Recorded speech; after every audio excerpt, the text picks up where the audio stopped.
Então, é um prazer receber aqui hoje todos vocês, nossos alunos, ainda quem não é aluno, nesse bate-papo, né, de esclarecimento, informação, e para a gente poder ouvir um pouquinho a nossa colega, que também já esteve, né, nesse momento de expectativa como vocês. Enquanto isso, eu vou liberando aqui os acessos de outras pessoas. Mário, você quer... Okay. Vamos lá. Então, mais uma vez, boa noite a todos, todas, né? Aqueles que não me conhecem, meu nome é Mário Battisti, né? Terapeuta ocupacional, mestre em filosofia ética, ambas pela Pontifícia Universidade Católica de Campinas, né? Eu tenho 64 anos de idade, né? Então, já estou na casa dos sexagenários, né? Tenho 40 anos de profissão, né?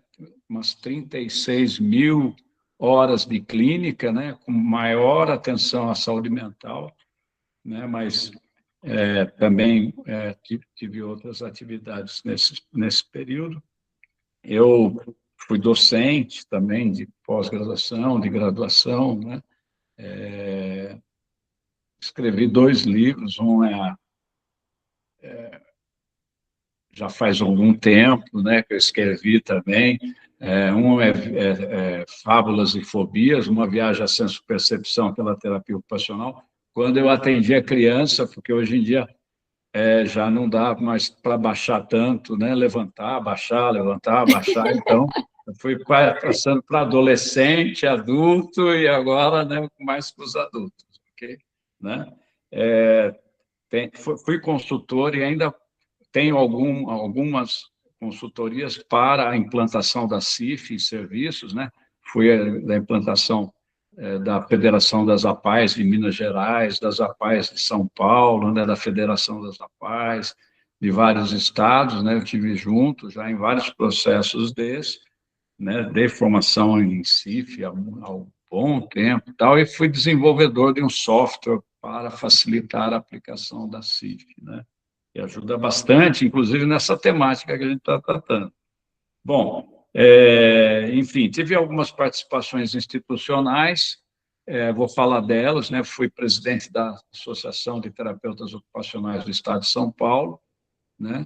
Também fui vice-presidente do Conselho Regional de São Paulo, aonde eu comecei lá em 2005, né? Há muito tempo já lá atrás, eu comecei a pensar nos dispositivos e nos regramentos, nas normativas que possibilitassem a atuação do terapeuta ocupacional nessa área, né? Até porque, nessa mesma época, foi quando eu fechei a primeira, a doutora Glauciane vai falar do primeiro fechamento dela de trabalho, né?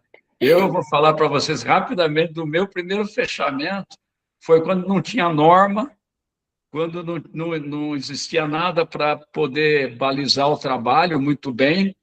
Aí, nessa época, apareceu o primeiro caso e eu ajudei muito nesse trabalho junto com um médico, eu e o advogado, né, fui contratado para formular um laudo para favorecer o afastamento de um trabalhador da química da Petrobras, né? A refinaria da Petrobras tinha uma área de química e eu fui contratado para isso. E fomos bem-sucedidos na época, né? E conseguimos essa posição para o trabalhador. E, a partir daquele momento, eu me interessei muito por isso, mas, veja, quando eu fiz aquilo lá, não tinha documento do conselho que pudesse amparar, com documento legal, não havia muitos instrumentos que a gente pudesse utilizar para poder demonstrar, ok? E também era um momento muito incipiente, né, desses trabalhos, ok? Muito primário ainda. Mas eu me lembro com orgulho disso, porque foi com a maior cara e coragem que eu fiz isso, né? E aí, então, a partir daí, fui trabalhando sempre muito mais ligado aos advogados. Então, hoje o que a gente vai tratar é exatamente sobre isso. E a doutora Glauciane está aqui, a colega está aqui, né? Para agraciar a gente com a história dela, mais recente, ela tem uma experiência vasta Sim. já na profissão, mas ela vai falar da experiência mais recente dela, que é essa experiência que a gente está buscando abrir como campo, que é a terapia ocupacional forense, né? Então, eu vou pedir para a doutora Glauciane se apresentar, né, falar E dela. Eu não sei que momento que ela está agora, se ela já encerrou, já pegou o certificado, e no momento que ela fechou o primeiro negócio, se ela já estava no meio, estava meio no quase terminando, como é que foi? Se apresentar e já responder essa pergunta inicial, tá bom? Ah, bacana. Obrigada pelo convite, pelo da IAT, doutor Mário, doutor Naum. Eu sou a Glauciane Spalenza, eu sou de Vitória, Espírito Santo, né, contextualizar aqui rapidamente, eu trabalhei há 21 anos em órgão público, e chegou, né, depois dos 40, me deu uma crise, né, já estava cansada de trabalhar em órgão público, falei assim, não, vou montar meu próprio negócio, né, hoje eu tenho uma pequena empresa, né, de reabilitação de mão, que eu sempre atuei ao longo desses anos, e eu senti a necessidade que eu precisava de complementar algo a mais, visto que dentro do órgão público, os pacientes que eu atendia de mão, e no setor privado agora, né, de 2022 para cá, os pacientes começavam a marcar consulta, e quando chegavam na consulta, eles queriam um laudo para o INSS, para o afastamento, para a questão de separação judicial, né, paciente com doença degenerativa, enfim. Mas, né, o caso que chegou para mim, eu estava no curso já, né, da formação de terapia forense, por isso que eu busquei, e eu estava no meio do curso, e chegou, né, esse caso desafiador para mim. E assim, eu lembro exatamente, gente, porque é importante a gente formalizar as nossas lutas e as nossas vitórias, né? Então, eu lembro exatamente no dia que ela chegou lá no grupo, quem é aluno aqui sabe, meio desesperada. Gente, aconteceu isso, isso, isso, e o que agora que eu faço? Então, é isso que a gente vai trazer para vocês, porque para vocês terem essa percepção de que a atuação de vocês está muito mais próxima do que vocês podem imaginar, né? Esses últimos dias a gente trouxe alguns casos lá no Instagram, justamente para trazer essa percepção, porque às vezes vocês, como profissionais, não têm a dimensão de quanto ainda a sociedade precisa de vocês, mas não sabe o que vocês fazem na prática, como que vocês atuam na prática, né? E eu acho que é mais ou menos isso, né, Glaucene? Então, você já tinha um caso dentro de casa, mais ou menos, e aí você, através do conhecimento que o professor Mário trouxe nas aulas, você falou assim, peraí, eu acho que aqui cabe eu aplicar alguma coisa. Conta pra gente, como que se deu isso? Foi exatamente isso mesmo, né, como eu disse, né, nas consultas, até mesmo nas sessões, agora recente, semana passada, uma paciente que eu atendo de artrite reumatoide, ela, né, descobriu essa doença, né, com 21 anos de idade, hoje ela está na faixa etária dos seus 50, falou assim, eu estou tentando aposentadoria. Aí eu até coloquei, né, lá para o Naum, Naum, acho que é um outro caso que vai aparecer aqui para mim fazer um outro laudo também. Então, assim, a gente pensa que não está no nosso dia a dia, mas está no nosso dia a dia, entendeu? Eu vou falar por mim, né, não tinha essa visão de que os pacientes, eles precisam muito da gente, não só que a gente fica naquela caixinha, né, na graduação a gente aprende a parte técnica, a gente se aprimora, né, em relação à parte técnica, e fica ali somente na reabilitação de mão, especificamente, eu vou falar, né, da minha área, e como que tem, né, um leque muito maior atrás disso, né, a gente pode dar o atestado, a gente pode dar, né, o parecer técnico, judicial, né, extrajudicial, o laudo pericial, então, né, e por isso que eu fui, quando eu vi, né, a divulgação do curso de formação de TO forense, nem encheu os meus olhos, falei assim, eu acredito que isso daqui é mais uma área de atuação que eu vou estar agregando dentro do meu serviço, né, dentro da clínica, e vai estar favorecendo também para os pacientes. E realmente provou da minha primeira experiência, quando eu fiz a consulta, né, e o desfecho do laudo pericial com o paciente, que eu vou contar daqui a pouco. O importante aí é a gente perceber assim, existe sempre um certo constrangimento da parte da gente, né, de acessar, né, tanto clientes como as necessidades de clientes, como acessar, por exemplo, advogados ou mesmo, possivelmente, os tribunais, né? Como já disse outra vez, a gente se inscreve nos tribunais, mas a gente sabe que dentro dos tribunais há uma certa dificuldade dessa percepção por parte dos juízes, né, de perceber as capacidades, habilidades e perícias que o terapeuta ocupacional tem para atuar, né, como um consultor do juiz para ele melhor decidir, ok? Então, o caminho mais ágil e também o caminho mais próximo da gente é a parceria com advogados, né, e com a própria clientela, que pode perceber ali uma oportunidade de encontrar no terapeuta ocupacional uma informação, ou um dado, ou um documento, ou um laudo, né, que com bastante competência, que possa ajudá-lo a ter justiça ocupacional, né? Então, que possa ajudá-lo a encontrar o desfecho positivo que ele deseja. É óbvio que tudo isso muito contratado com a verdade, o terapeuta ocupacional sempre muito alinhado à verdade, né? Daquilo que ele, compromissado eticamente com a verdade, daquilo que ele vai realizar. Mas o caminho mais próximo para que nós possamos ingressar no mundo judicial é o extrajudicial, ok? É quando você trabalha como consultor de um advogado, tá? Esse é o caminho mais ágil. E também é o caminho que mais dá visibilidade para o mundo judicial. Por quê? Porque esse laudo seu, ou esse atestado, ou esse parecer técnico, vai acabar na mesa de um juiz também. Só que não via por invitação dele, por convite dele ou por nomeação dele. Vai acabar o seu nome aparecendo na mesa do juiz por conta de você fazer um parecer, né, de contestação, né, do laudo pericial, que foi o caso da doutora Glauciane, se eu me recordo, né, ok? Isto vai parar na mesa de um juiz, porque como todo outro documento, que é um documento probatório de uma dada condição, ele vai parar na mesa de um juiz. Aí o juiz fala assim, pô, quem escreveu isso tão bem, né? Quem escreveu isso de maneira tão legal, né? Quem construiu isso? Quem é que derrubou, inclusive, a ideia do perito que eu nomeei?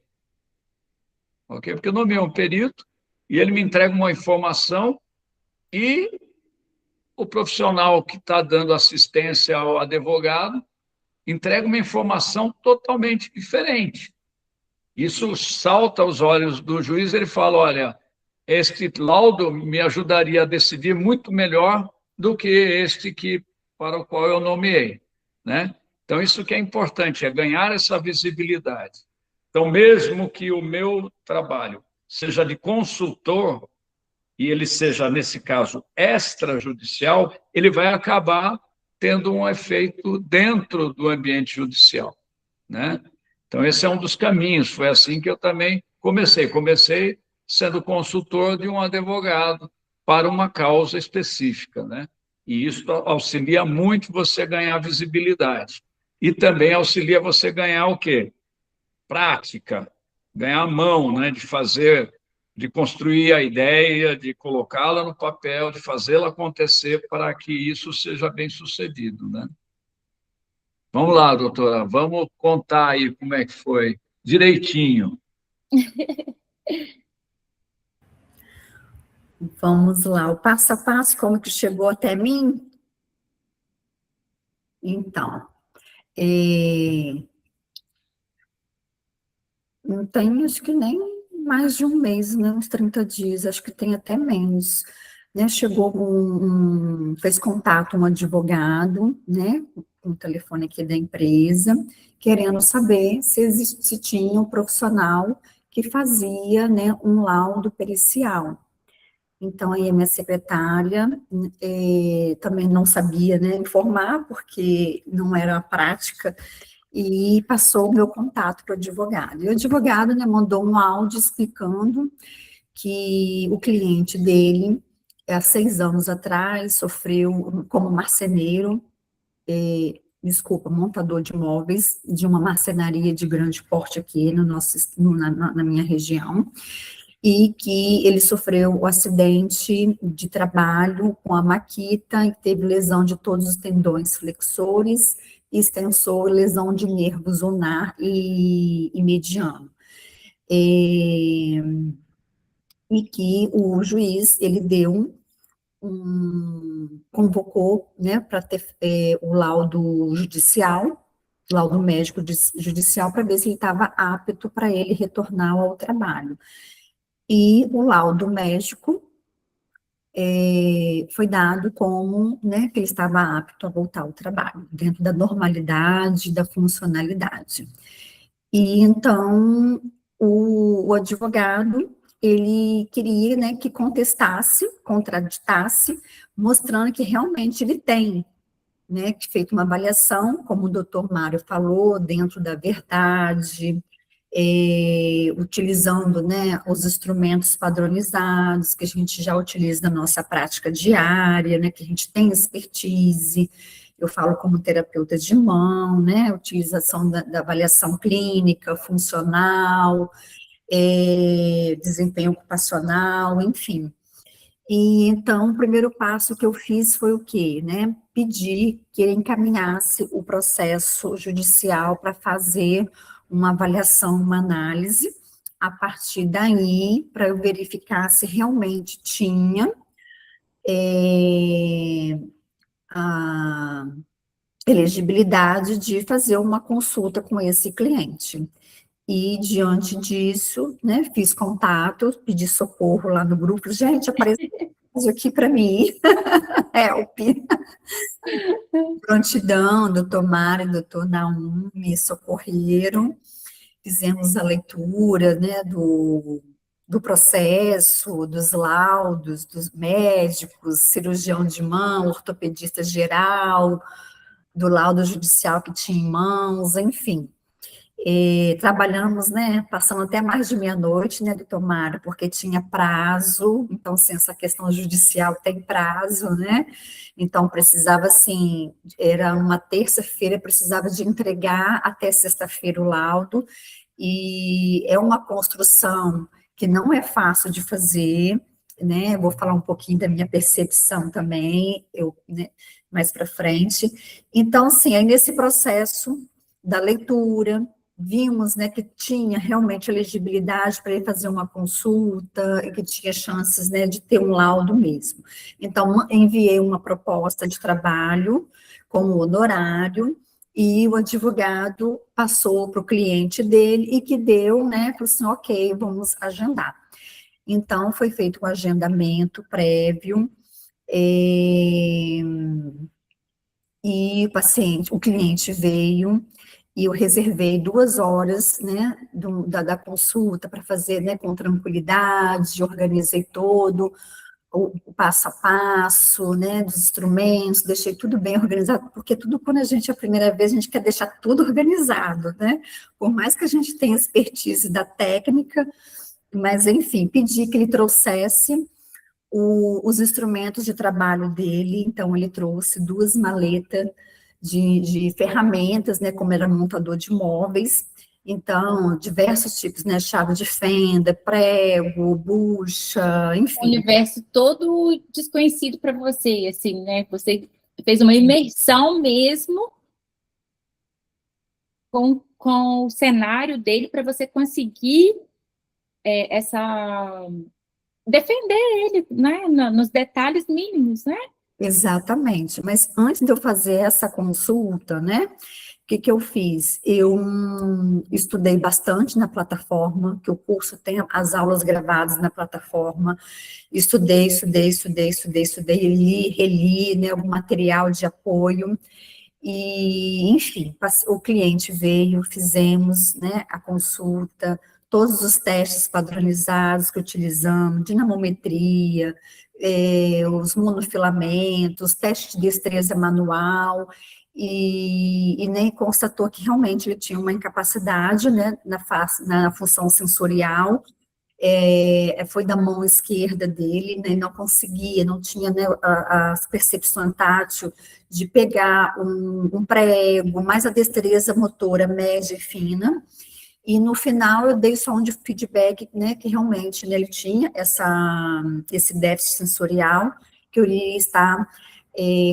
colocando isso no laudo dele e estaria enviando para ele e para o advogado, né, dentro do prazo. E o paciente, assim, ele chorou, né, ele era de meia idade, por volta de 40, 50 anos, ele chorou no final e falou assim, ai, que bom, senti um alívio, pelo fato de que as pessoas olham, a mão tem movimento, né, tem função, pega, né, copo, talher, se veste, enfim, mas a parte da sensibilidade que ele não tem, então isso compromete, né, a destreza manual dele no trabalho e até mesmo na vida diária.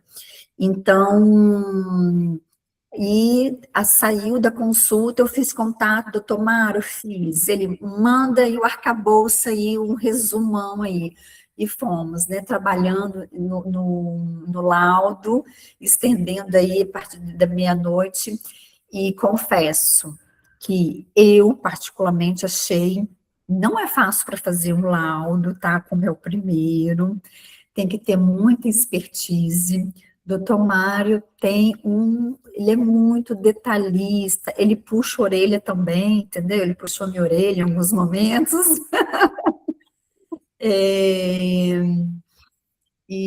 Mas é Assim, ranzizice de velho, sabe? É ranzizice de velho. mas foi muito bom, foi muito bom. E o laudo, ele é robusto, ele não é um laudo de uma folha única, ele é extenso, tem que correlacionar tudo com a classificação internacional da funcionalidade da CIF, todos os testes, tem que mostrar, argumentar, defender, né, o meu cliente também, né, que ele tem uma incapacidade laborativa para tal função, que é a função dele como montador de móveis. Consegui responder aí, doutor Mário? Não, está ótimo. Na verdade, quer dizer, o laudo ele tem que ter essa robustez para a gente não só fazer valer o direito daquele que recorre através do terapeuta ocupacional para ver justiça ocupacional, né? Ok? Para ele ser entendido como alguém que tem uma incapacidade, que tal incapacidade interfere no cotidiano dele, e aí principalmente no trabalho habitual, né? Porque essa era a questão, se ele tinha condição de voltar ao trabalho habitual, né?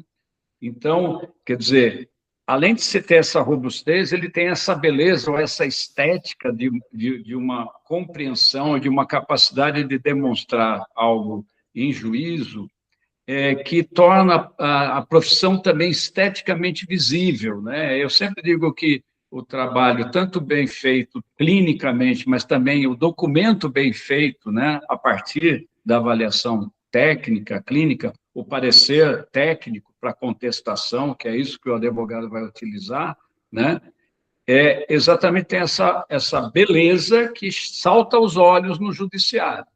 E é aí que nós temos que tomar esse cuidado, porque não adianta, algumas profissões já montam empresas de fazer laudo, tem várias profissões que, inclusive, terceirizam essa função para outro, eu recebo a nomeação e mando outro fazer, isso é totalmente antiético, é proibido, né? Mas acontece muito esse tipo de coisa, e nós que vamos nos inserindo nesse campo, temos que mostrar a beleza da nossa profissão, inclusive na produção desses documentos, né? Isso é fundamental.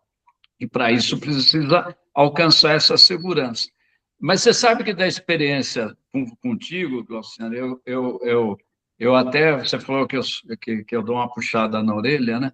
Aí eu, é, aí eu falei assim, não, eu preciso também mudar meu comportamento, né? Quer dizer, eu não posso ficar puxando tanta orelha assim, né? De colega, né? Mas aí eu acabei por conta disso, e aí vai estar disponível daqui a pouquinho para os nossos alunos, eu montei um prompt para a inteligência artificial que simula o Mário Batista conversando com você na hora de construir um laudo. Olha, gente, É, tá vendo? montei na verdade, ele não faz o laudo para você, ó, bem, mas ele vai te. Você cumpriu esse passo, você cumpriu esse, você cumpriu esse. Ele pega todo o fluxograma, né, do nosso curso e vai estabelecendo. E ele vai perguntando: você vai trabalhar como perito? Você vai trabalhar como assistente técnico ou você vai ser consultor de um advogado? Você responde essa primeira pergunta, daí ele vai te encaminhando para a próxima e assim por diante. O que ajuda bastante, né? Sim, sim. Por exemplo, a gente pegou lá, foi bacana, porque a gente tinha muito documento clínico desse paciente, né?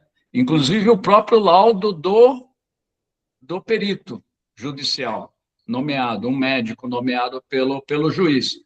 Nós pegamos esses documentos e colocamos numa linha de tempo. Tal dia aconteceu isso, o acidente foi tal dia, depois ele passou por uma inspeção tal dia, depois o INSS tinha dado favorável, depois o médico particular tinha dado favorável, daí o perito deu conta. Aí, quer dizer, a gente começa a trabalhar com uma linha de tempo. Então, a primeira coisa, eu estou trabalhando como perito, eu estou trabalhando como assistente técnico, ou eu estou trabalhando como um consultor do advogado? Nesse caso, a doutora Glauciane estava como consultora, ela não ia entrar para inspecionar a perícia, nem achar erros na perícia, que é isso que faz mais o assistente técnico. Ela foi para construir um parecer técnico extrajudicial que o advogado usaria no processo judicial, ok? Né? E aí pôs em linha. Então, a primeira coisa, ela estava como consultora de um advogado. Esse foi um passo 1. Passo 2, pegar toda a documentação que você tem desse cliente, ok? Colocar numa linha de tempo por data. Cada assinatura de cada profissional, laudo, relatório clínico, prontuário. Aí você tem uma visão já importante. Você sabe quem é esse cliente e a história dele, do problema, do que ocorreu com ele. Isso vai para o laudo também, que no laudo do perito não tinha essa história, não estava lá. Então, isso já mostra uma robustez maior do que a do perito judicial, né? E assim foi se construindo etapa por etapa. A gente passou ali por um período escolhendo os instrumentos também, né? Quais eram os instrumentos, qual que nós deveríamos dar foco maior, né? Que conversava mais com, porque é assim, o que nós queremos provar? Provar incapacidade. Como se prova essa incapacidade? Como a doutora Glauciane falou, movimento tinha, mas e a estereognosia, e a identificação do objeto? Para alguém que é marceneiro, enfia a mão no bolso, tira um parafuso só com a mão, com a outra mão, ok? Como é que você diferencia se você pegou um prego ou um parafuso?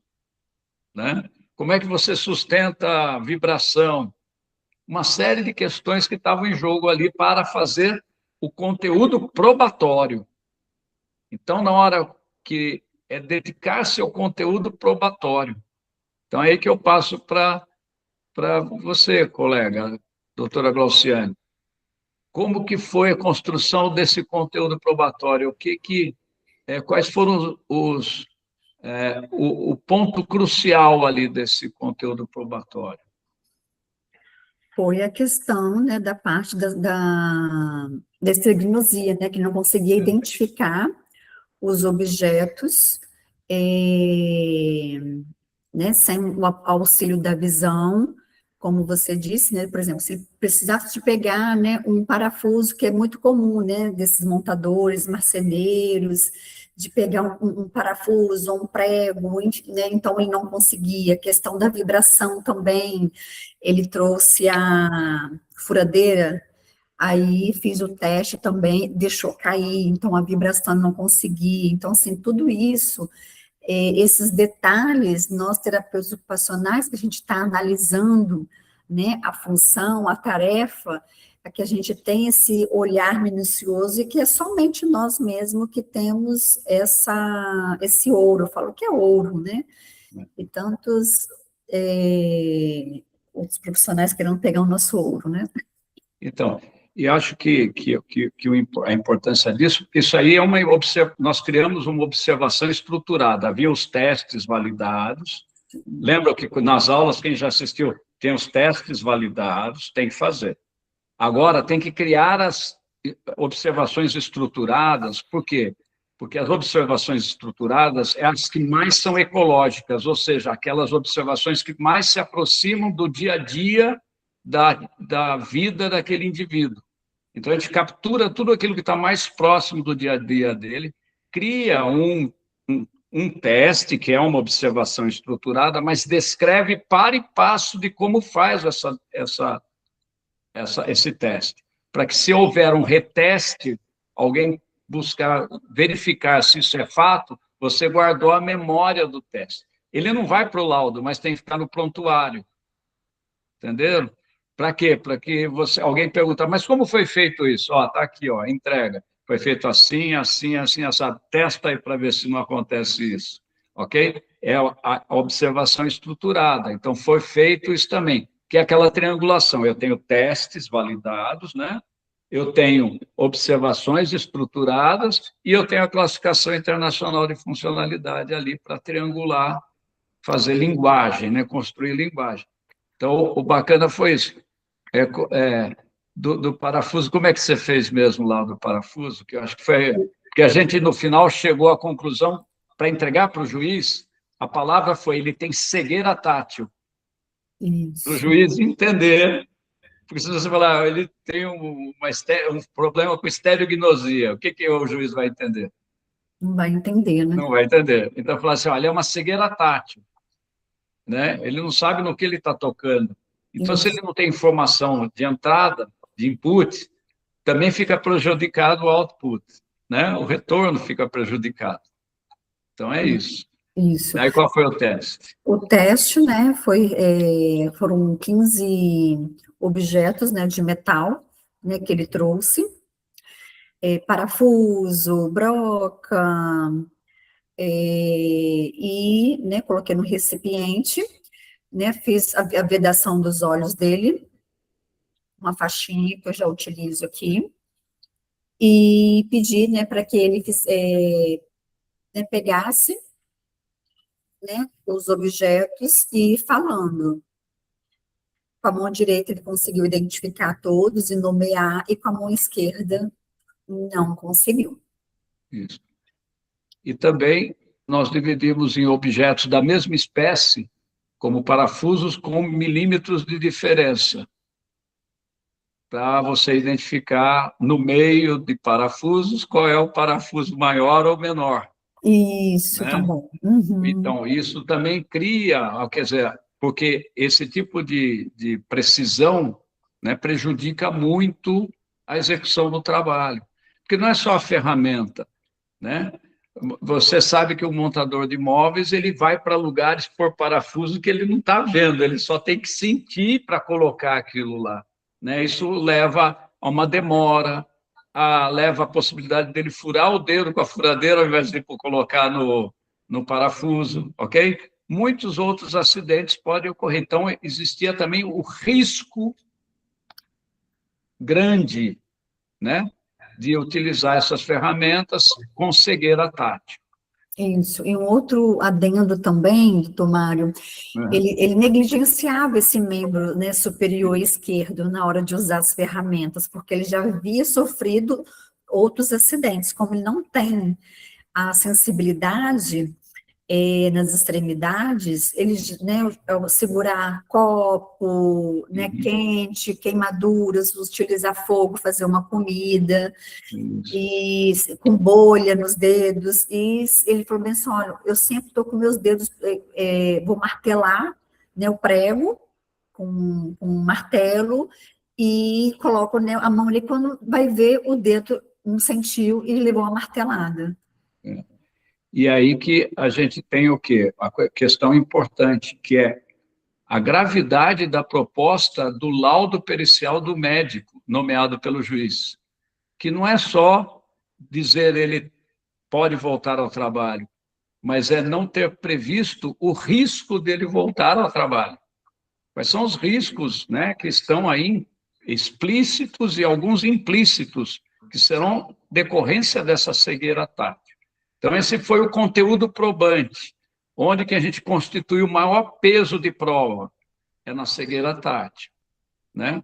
Porque ali poderia ter alguma coisa de movimento, amplitude, tudo isso poderia ser contestável, mas a cegueira tátil era inconteste em termos de, se a gente falar de percentual do problema, né? Lógico que ele tinha problemas em outras áreas, e a doutora Glauciane, como profissional especialista na área, sabe detectar. Mas o importante é a gente lembrar que uma coisa é a gente especialista na área. Para a gente tudo é importante quando a gente está na clínica, mas quando significa constituir uma prova técnica, a gente tem que ir mais cirurgicamente naquilo que é mais importante na constituição da prova. Então, quem está no curso sabe, tem lá um review que eu fiz, que trabalhando em cima da prova, qual é o conteúdo probante, né? Porque a gente quer, quando a gente quer provar tudo, muita coisa, a gente acaba dispersando a tese, ok? Isso que no foco, né? Então, a gente tem que ter um foco numa área que a gente quer provar, seja provar se há ou se não há alguma coisa. Então, na perícia muda um pouco a questão da clínica, porque na clínica a gente vai ver qual é o nosso vamos dizer assim, o nosso vetor central, né, ou a nossa direção central para o tratamento. Na construção da documentação, a gente vai tentar buscar qual é o nosso principal conteúdo probante, o que a gente quer sair, né, dali, com que prova que a gente quer sair dali. Okay? Sim. Os colegas aqui estão com dúvidas. Claro que a dúvida da Rosaita, que é a dúvida que todos querem ouvir, né? Quanto você cobrou? Calma, né, Glauciane? A Sueli perguntou assim, por que tão pouco tempo? Sueli, isso se refere ao tempo que ela teve para poder construir o laudo e apresentar? Para elaborar o laudo. Ela falou que era terça e sexta tinha que entregar, e eu ia ficar louca com um negócio desse. Pois é, Sueli, eu fiquei. Não exatamente, já ficou meio, porque ela está aqui hoje, ó. Não justifica, ficou. Noite sem dormir, eu ficaria, mas teve ajuda, né? Isso que foi importante. Como era um tempo exíguo, né? Que era um tempo, ela é acessada na segunda ou terça-feira, né? E tem que entregar na sexta, e aí, se você se compromete com o advogado que vai fazer, tem que entregar, né? Aí nós passamos, basicamente, uns 3 dias ali trabalhando juntos, né? Sim, até tarde. Sim. Até tarde, porque ainda ele trocou o WhatsApp, acho que até 3 horas da manhã, um dia, né? Ainda tinha alguma coisa. Eu falei, acho que era bom a gente pegar aqui e colar. Nossa, óbvio que se você tem mais tempo, tudo isso é muito mais... O próprio profissional, por si só, tem condição de ir estudando, né? Mas como o help aí foi exatamente nisso, não na parte técnica, porque eu nem tenho a técnica que a doutora tem na área, né? Ok? O que eu conheço assim, como um generalista, né? Ok? Para que a gente não deixe de ter algum tipo de resposta, mas na parte de construção do parecer técnico, né, que nós entregamos para o advogado, que ele tinha prazo até as 2 horas para protocolar era um prazo judicial, na sexta-feira. Então, Isso. por isso que foi apertado, e a gente tem que, para atender, tem que se espremer mesmo, né? E o tamanho desse laudo? Quantas páginas? Fico só imaginando, né? Tem que... Muita coisa? Deixa eu ver a quantidade aqui. Eu creio que não, porque a gente foi tornando ele palatável ao juiz, entendeu? Porque, no final das contas... 6 páginas. Ah, Oi? O final, né? Mas Isso. imagina, vai compilando, né? sim, Então, sim. Mas eu É o mais... calculo que tivesse que ser umas 20, 30 páginas por conta de todo um histórico, né? Mas como foi uma coisa de repente, né? Isso. Eu É que, na imaginava verdade, assim. se você somar todos os documentos que ela teve que produzir para gerar o laudo, aí dá mais do que 20, Uhum. entendeu? Só os testes, uma série de coisas. Mas isso tudo você tem que guardar. Mas não anexa, não? Não, no parecer técnico, não. Se você é perito judicial, aí sim é bom anexar, ok? Se você está trabalhando para o juiz, porque você tem que dizer de onde você constituiu essa prova.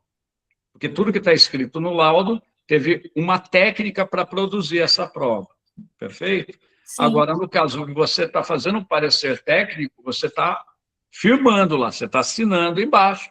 Então, você tem que guardar esse material no prontuário do cliente para que, caso seja solicitado, você tenha como demonstrar como foi feito, ok? E já teve algum retorno em relação a esse processo?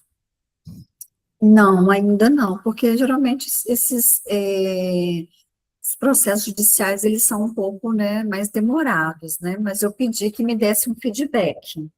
Que foi agora recente, deve ter uns 30, 40 dias que emiti o parecer técnico.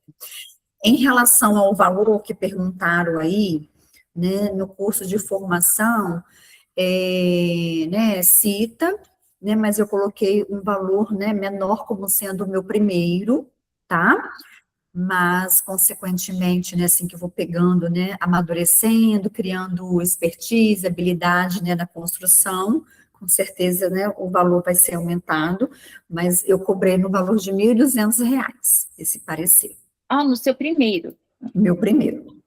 E isso representa, assim, quantos atendimentos no seu consultório, se fosse para você converter isso? Você diz o quê? Mensal? Hoje você atende por Sim, sim. processo, por atendimento, como que é? Só para as meninas terem, né? Porque hoje, por exemplo, por hora, qual que é o valor do atendimento de vocês no consultório? Né? Quantos clientes vocês têm que ir atrás, ou atender mensalmente, ou enfim. Entendi. E aqui, claro, que é um processo também, porque a gente fala de um processo que engloba várias defesas, né? Mas já está em pauta, né? Hoje a minha consulta é 320. E o atendimento, né, depende, se for pós-operatório é 270, e se for, né, não, o tratamento conservador é 210. Então, assim, né, é um valor, né, atrativo, e visto que, né, como foi o primeiro, eu coloquei um valor, né, mais acessível, e que geralmente é 2.500 a quantos, doutor Mário? Sim, para a área particular, extrajudicial, quando você é consultor, isso é uma questão que você decide lá com o advogado, né? Tem que ser um valor mínimo, porque vão horas aí, né? Existem horas que você vai se dedicar a isso, não é tão simples assim, mas você tem que colocar um valor ali compatível. Mas no judiciário, mesmo no judiciário, quando é arbitrado por juiz o valor, ele vai variar entre R$600, ok? Dependendo do valor que o juiz lá determinar, você vai colocar o seu valor, o juiz vai homologar ou não esse valor, certo? Mas entre 600 até 2.500 no judiciário.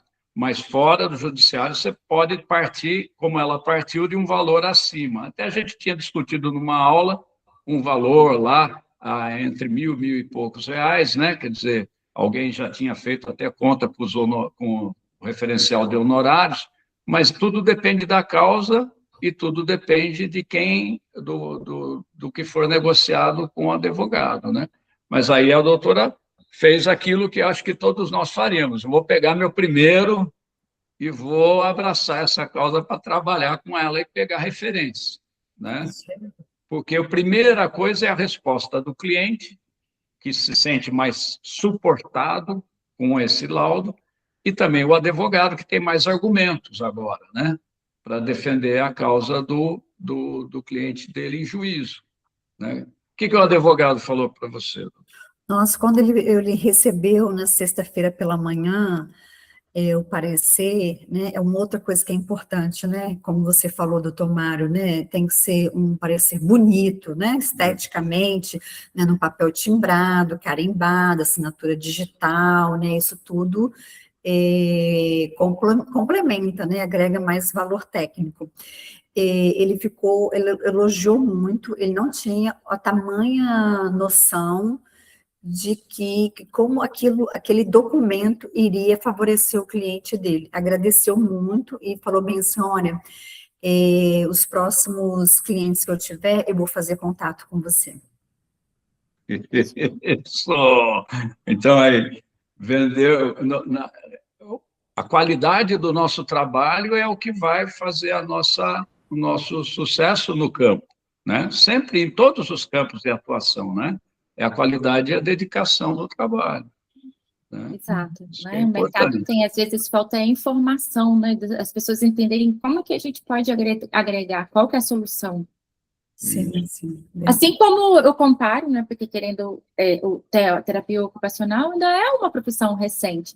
Então, eu imagino assim, o professor Mário, Naum, pensa no início lá, como que se fez chegar para a população, o que faria de diferente? Porque aqui, ó, a Elisa trouxe uma dúvida. Eu tenho uma dúvida, vejo muitos e muitos fisioterapeutas oferecendo o mesmo serviço, laudo pericial da funcionalidade. Isso não traz concorrência para nós? Total, não é? E é exatamente...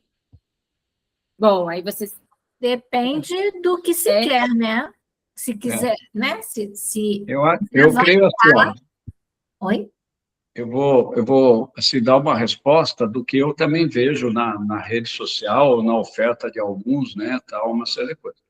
Primeiro, é preciso, não se pode banalizar laudos e não se pode banalizar a técnica. A boa técnica, tanto a boa técnica clínica como a boa técnica de escrever e de produzir prova, né, seja em ambiente extrajudicial e ambiente judicial, a gente precisa ter esse cuidado, com a maestria de fazer isso, esse cuidado e a procura de fazer isso, e eu explico para vocês por quê. Porque se você é nomeado perito judicial, cada vez que você vê a sua tese sendo contestada e não tendo sustentação em juízo, você vai tendo problemas, né, com as próximas nomeações.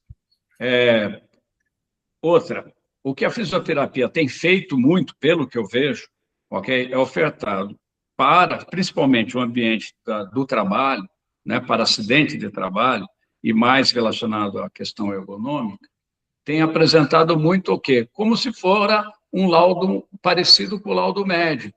Você tem a função muscular, articular e assim por diante e tal. Essas funções do corpo ou estruturas do corpo, elas são importantes. Mas hoje o judiciário quer saber, tá bom, tem deficiência da função, tem deficiência de uma função mental, tem deficiência de uma função cognitiva, tem deficiência de uma função neuromúsculo-esquelética, tá ok. E daí? O que isso repercute no indivíduo, na vida dele, no dia a dia, no cotidiano?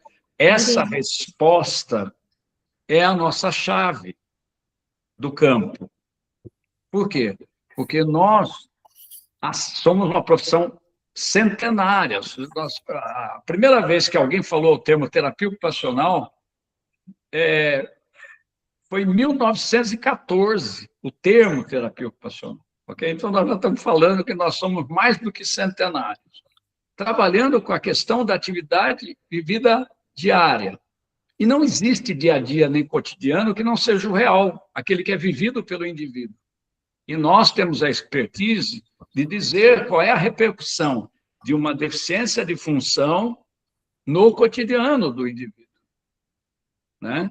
Que é essa proximidade ecológica. O que é ecológica? A gente vai lá aonde a vida acontece, né? Nós vamos ver qual é a repercussão, qual é o prejuízo no desempenho ocupacional, qual é o prejuízo que tal deficiência tem agora, que impacto essa deficiência tem agora no cotidiano dele.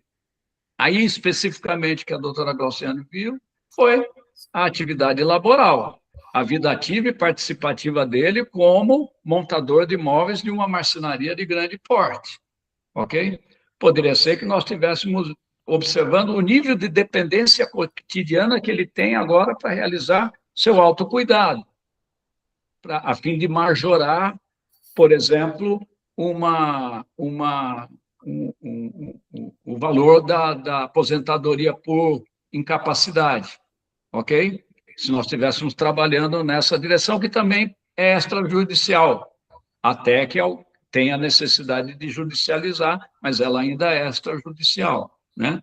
Então, quer dizer, nós temos que ter essa capacidade de dizer do cotidiano, do dia a dia. E isso não é o que os fisioterapeutas vêm trabalhando. Eles vêm trabalhando muito a questão da função neuromusculoesquelética, né? Cruzando com a CIF, ok? E quando você ainda fala de limitação de capacidade, você está falando de algo que acontece muito na simulação clínica, mas nós temos a expertise de dizer que impacto, de fato, isto tem na vida real dessas pessoas, né? No cotidiano delas. Eu acho que essa é a grande diferencial que a gente também fala no curso. Eu o tempo inteiro estou batendo em cima disso, que repercussão tem uma deficiência instalada no corpo do indivíduo, seja ela de função ou de estrutura, ok? Fisiológico-anatômica, tem no cotidiano dela. E lembra que cotidiano envolve o quê? Envolve pressão social, envolve estigma, envolve ausência de cuidado, envolve uma série de outras coisas. Pensemos, por exemplo, quando a gente fala de inclusão de criança em escola, seja lá qual for o problema dela original. Tá, nós já demos um passo para a inclusão dela na escola. Agora estamos dando passo para mudar a escola, para que a escola seja inclusiva, né? Mas só? E a atitude das pessoas? E o currículo transversal que permite que a criança participe de outras atividades onde realmente ela seja incluída e não seja só colocada num canto da sala de aula? Essas são as discussões que nós estamos sempre tendo de vanguarda, né? O tempo inteiro nós estamos discutindo isso. Então, eu acho que é isso que faz a diferença da oferta da terapia ocupacional. E é isso que eu acho que nós podemos demonstrar para a sociedade, né? Vocês sabem que a terapia ocupacional... Eu escrevi uma poesia no passado, isso era quase profético. Alguém já pode até ter lido, não sei quem for mais antigo. Eu escrevi uma poesia, sei lá, um dia as crianças vão brincar de ser terapeutas ocupacionais. Ela foi uma poesia, inclusive, que fez parte de formaturas de vários cursos, ok? Ou seja, o que eu estava vislumbrando? Quando você brinca de ser professor, brinca de ser médico, você está brincando com profissões que ganharam um status social. Nós estamos nesse momento em que nós estamos ganhando cada vez mais status social. E isso cabe a gente também cuidar para que isso aconteça. Com abertura de campos, né, de trabalho, que já estão aí e que a gente precisa demonstrar nesse campo de trabalho a nossa pertinência, né? Então, é fazer isso bonito, é fazer bem feito, é fazer com ética, técnica e estética. Tem que ter esse tripé, ok? Porque fazer assim, como quem gospe laudo, né, um atrás do outro, tá um monte de gente fazendo aí, né? E o mercado é assim, ele não sustenta esse tipo de prática por muito tempo, você acaba sendo percebido, né, como alguém que tem falhas no processo de construção desses documentos, né? Então, eu me estendi um pouquinho assim para responder essa pergunta, para a gente não perder a eloquência que tem nossa profissão comparada à da fisioterapia. Sem nenhum pudor e sem nenhuma dificuldade, sem desmerecer a fisioterapia, é óbvio que nós temos mais competência para dizer desse dia a dia, desse cotidiano, né? Por formação, né? É óbvio que nós temos mais competência. Eu não tenho... Outro dia, às vezes eu recebo algumas provocações ainda de colegas fisioterapeutas, tem algumas provocações, do tipo assim, o que vocês fazem mesmo? Eu não sei se vocês já tiveram essa experiência, me explica, o que vocês fazem mesmo? Então, eu já, com os 40 anos nas costas, eu não explico mais não, viu? Eu digo assim, olha, cara, você não sabe o quanto demorou para eu aprender minha profissão. Para eu te explicar em 5 minutos é banalizar a minha profissão. Eu não vou fazer isso. Eu não vou banalizar a minha profissão, né? E eu não vou te explicar, porque se eu explicar de forma banal, você vai achar que você pode fazer. Tudo que é explicado de forma banal e é banalizado, todo mundo acha que pode fazer. Ué, a rede não está cheia de gente que acha que pode falar sobre coisas? Vocês sabem disso. A pessoa acha que ela pode falar, porque foi banalizado o tema, né? Não, nós temos que fortalecer o nosso tema. Na Idade Média, quem era padeiro guardava a receita do pão escondido. Chamava conhecimento hermético. Por isso que formava as cooperativas de padeiro, tá entendendo? Porque eles tinham uma fórmula de pão, uma fórmula de fazer vinho, uma fórmula de fazer uma série de coisas. E sapateiro tinha uma técnica de fazer sapato.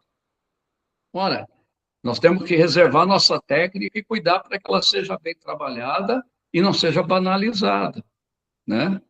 Para que a gente possa continuar no mercado de forma ordeira, organizada, técnica, estética e bonita. Isso aí. A Não, qualidade prevalece, né, gente? Porque a gente já é bonito, terapeuta ocupacional já é bonito, né? Tem que ficar mais, né? Quando eu digo beleza, entendo beleza como algo para além dessa beleza banal do dia a dia, né? Que está aí nas vezes. Entendo estética como um projeto de beleza humana, cósmica, né? Cosmética, porque quando a gente fala em cosmos, a gente está falando de cosmético, entendeu? A beleza do universo. Então, o universo terapeuta ocupacional é cosmético, é um cosmos que nós temos que trabalhar para ele ser cada vez mais bonito. Né? Desculpe a extensão, mas é só entusiasmo. Imagino. A Cleide está perguntando aqui, o advogado não poderia pedir dilatação do prazo ao juiz? Isso seria considerado algo ruim?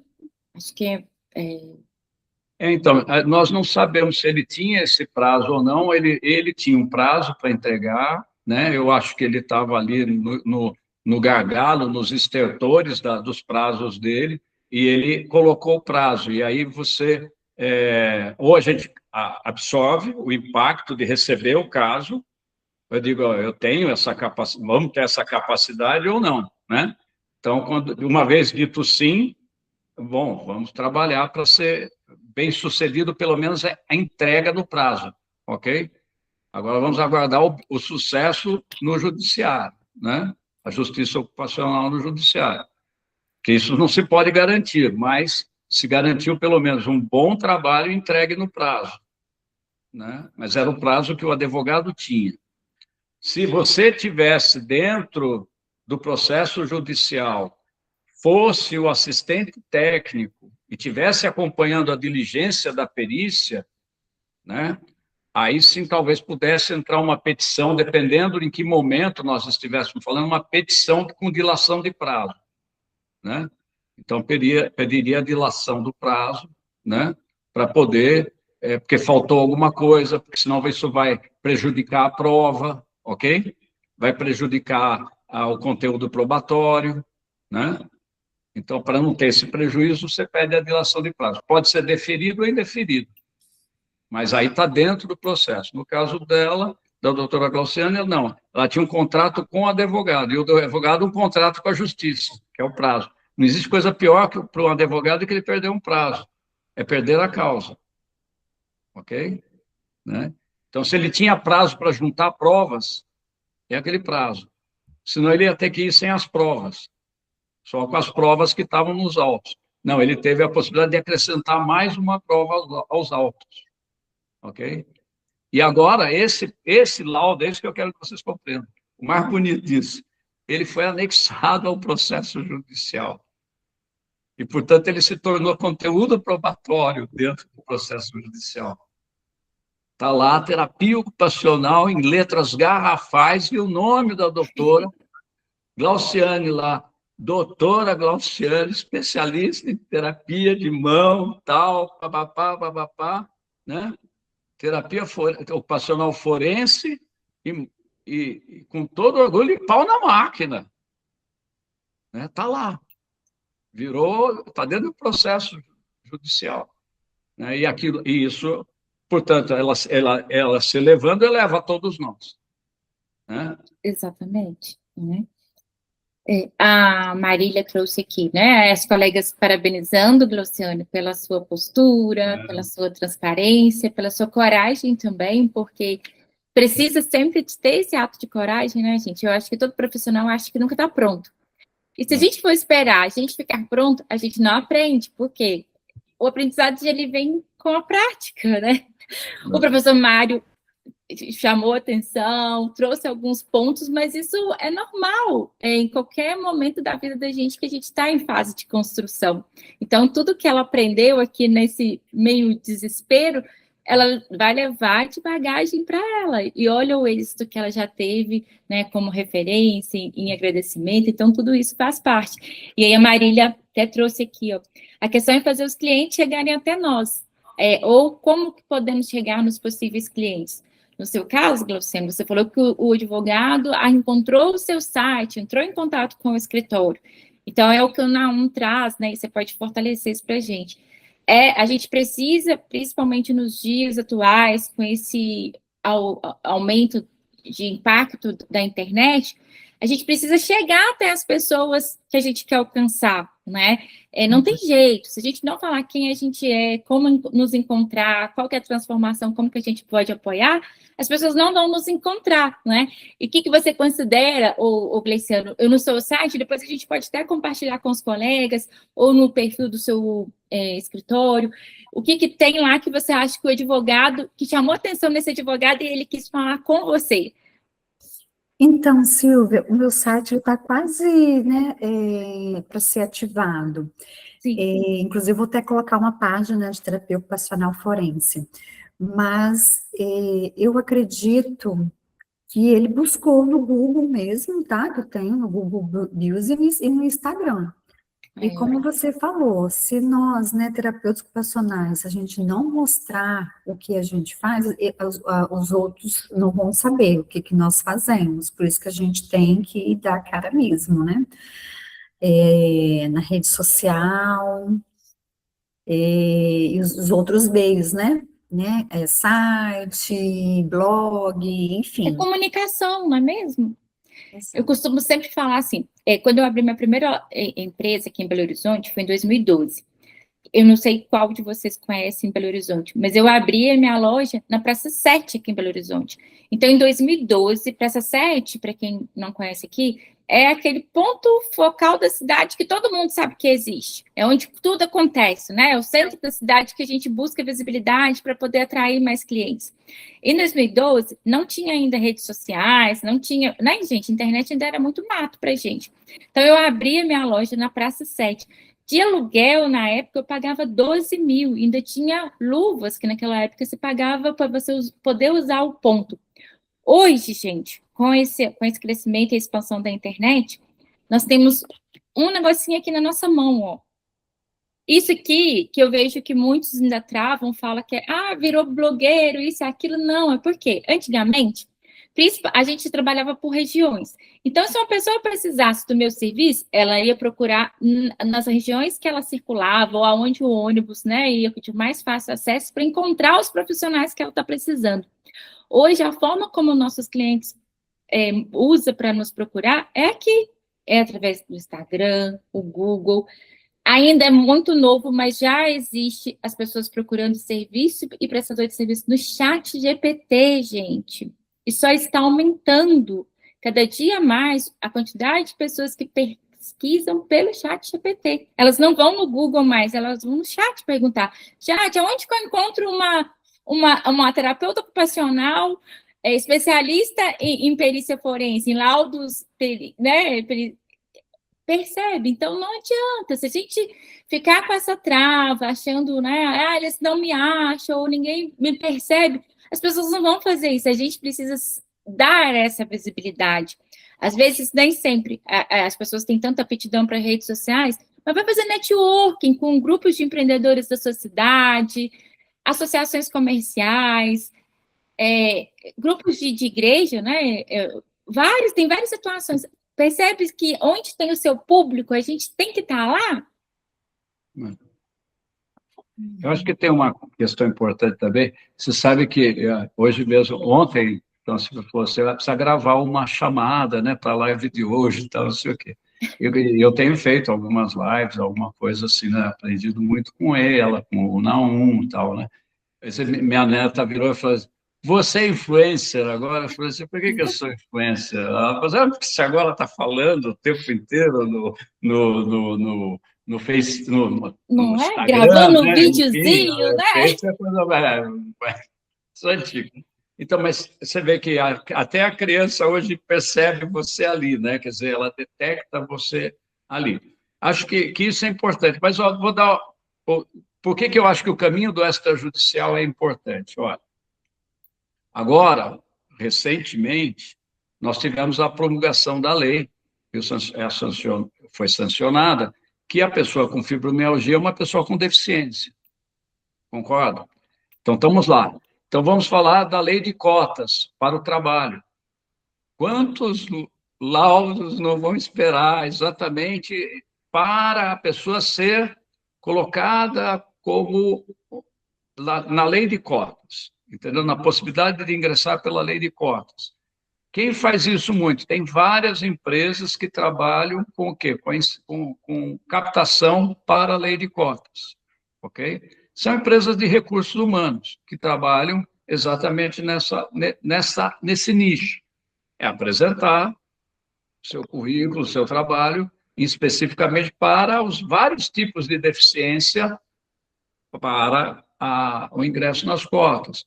Os advogados com suas várias demandas, né? O advogado tem demanda trabalhista, tem demanda civil, né? Tem demanda contra o INSS, né?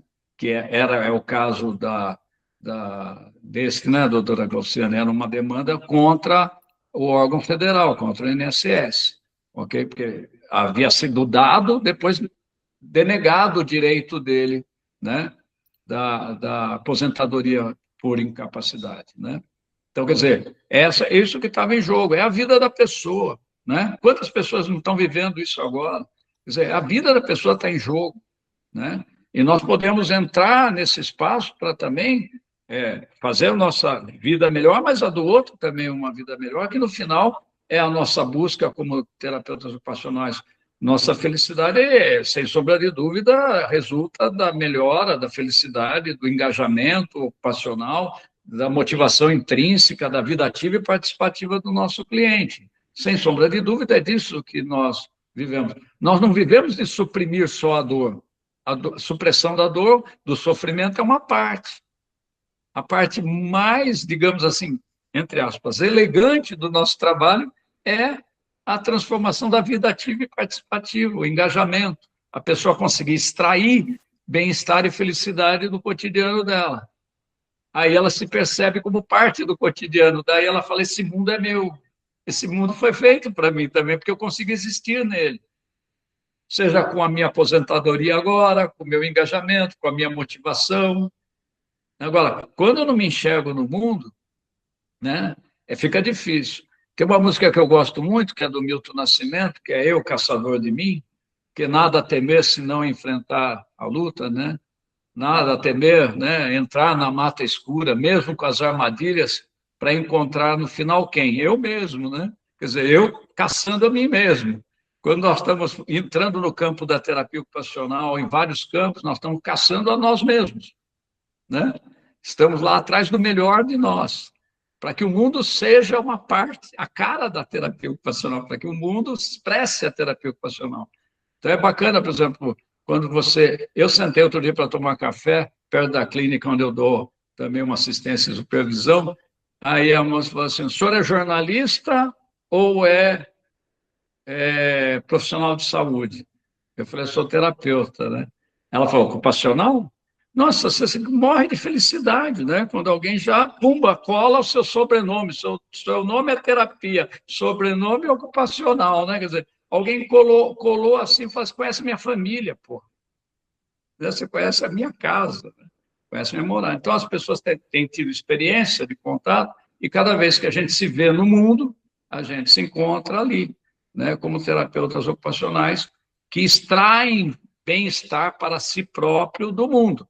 Então, óbvio, se eu vou extrair, agora só fazendo uma conta, fiz,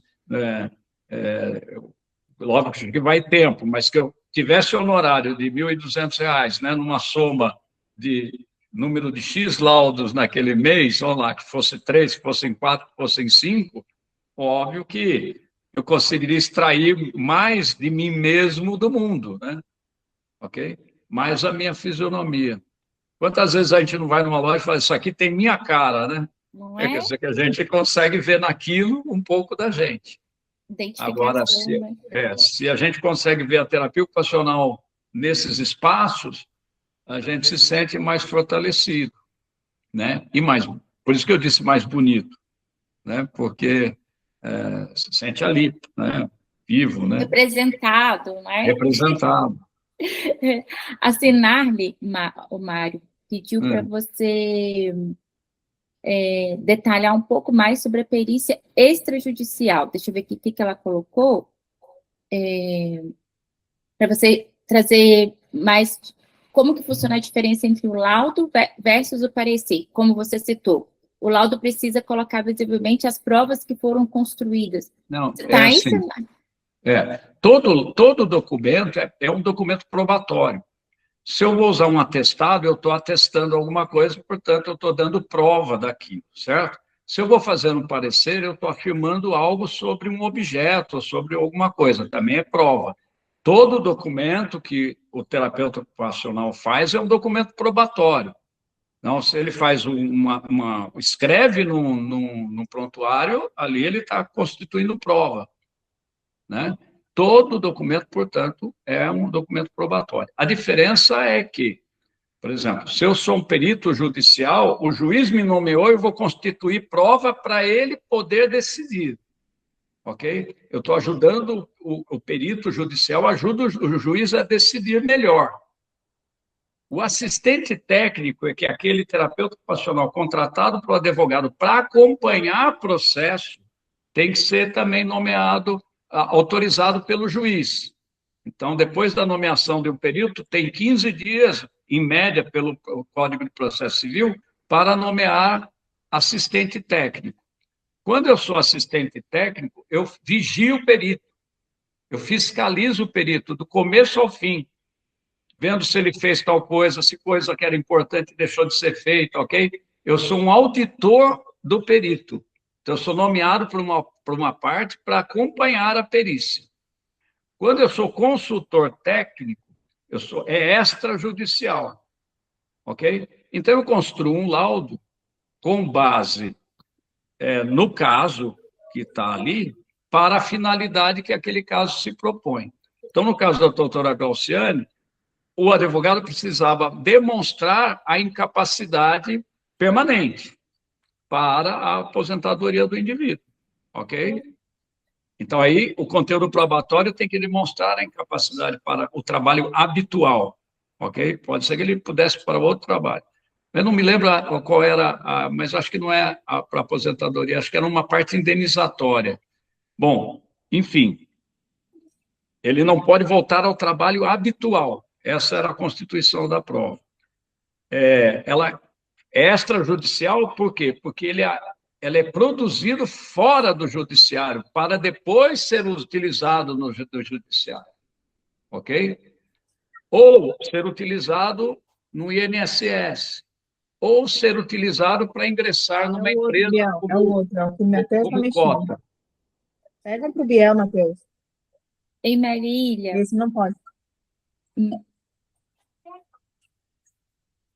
Então, para ingressar pela cota. Então, o extrajudicial é tudo aquilo que ainda não foi para o judiciário, ou não tem a ver com o judiciário, mas é forense porque tem algum aspecto legal nele, ok? É para uma lei de cotas, é para uma questão do INSS para efeito de aposentadoria, ou para acrescentar valor em razão de nível de independência, está entendendo? Que o indivíduo, depois do problema, né, consumado. Então, há vários outros ambientes, como a NR1 agora, que está muito em moda, todo mundo está falando isso da NR1, é a produção de um parecer técnico, um laudo, para o ambiente extrajudicial. Essa é que é a diferença, né? Então, agora, o que a doutora Glauciane fez foi um parecer técnico para um advogado sustentar a posição dele no judiciário, ok? Mas ela não fez, a princípio, para o judiciário, ela fez voltado para o advogado. Ótimo. Na verdade, a Sinarli, eu vi aqui que ela é nossa aluna, Mário, ela pediu para a gente adicionar lá nos materiais complementares, justamente essa diferença entre os dois, né? Não é isso, Sinarli? Para elas conseguirem identificar um pouco mais. Sim. Então, tem lá no material revisional lá que eu fiz, que aí tem o fluxograma do assistente técnico, o fluxograma do consultor, o fluxograma do perito. Cada um tem um papel diferente. São esses 3 papéis fundamentais. Esses 2, o assistente técnico e o perito, são judicial. É um processo eminentemente judicial. O consultor técnico pode se transformar num documento judicial ou não, servir a uma finalidade outra dentro da sociedade, seja privado ou público, tá? Então, essa a diferença. Mas quando eu preparei, como eu falei, como ela é aluna, ela vai ter acesso ao prompt, entendeu? Né? Então, ela vai poder dialogar com a IA, né, de tal sorte a poder a IA vai respondendo essas perguntas. Olha, para você continuar como assistente técnico, junte tal documento que você foi, de fato, nomeado, entendeu? E assim por diante, aí vai se posicionando.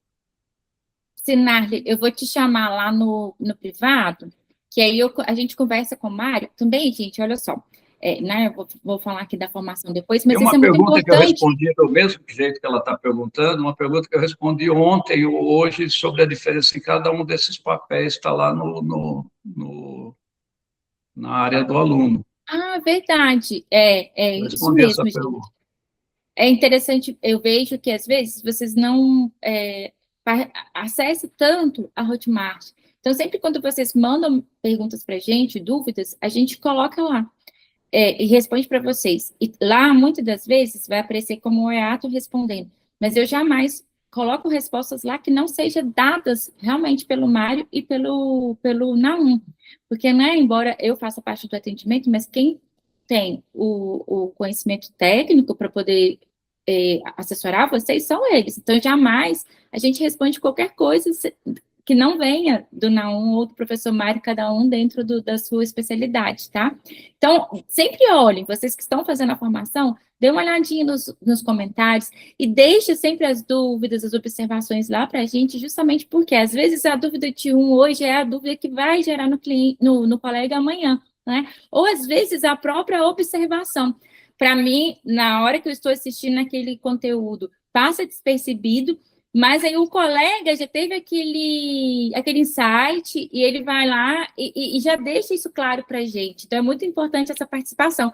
E também não deixem de aproveitar a nossa comunidade dos alunos, né? O ambiente ele foi construído justamente para isso, para vocês trazerem essas percepções, as dúvidas, dificuldades, e um assessorar o outro, assim como eu lembro no dia que a Glauciane precisou desse auxílio, não só o professor Mário, mas nós tivemos outros colegas também que já fizeram atendimentos, já avançaram essa barreira aí da primeira prestação de serviço, e, gente, um ajudando o outro o tempo todo, né? Eu costumo dizer que não existe concorrência, o nosso pior concorrente somos nós mesmos.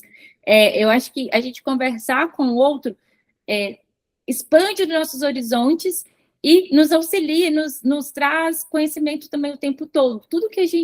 Quanto mais a gente ensina, mais a gente aprende.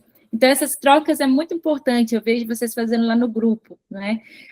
A Andressa... nós já temos para um caso semelhante, nós já temos uma expert no grupo. A doutora Glauciane pode auxiliar quem tivesse caso semelhante já, né? Ela pode ajudar, pode dar uma mão, ela pode dar assistência já. Ela já conhece o jeitão da coisa, né?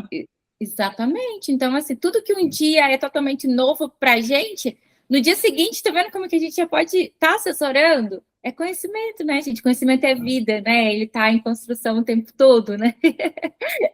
A Andressa perguntou, mas então quem pagou foi o advogado, Glauciane? Não, é o cliente dele. Tá? Respondida, Andressa. Deixa eu ver aqui, então. Ó. A Brenda, de forma bem resumida, gente, a principal diferença está no papel do profissional. O laudo é emitido pelo perito, nomeado pelo juiz, para estabelecer a prova oficial. O parecer é emitido pelo assistente técnico, contratado por uma das partes. Isso.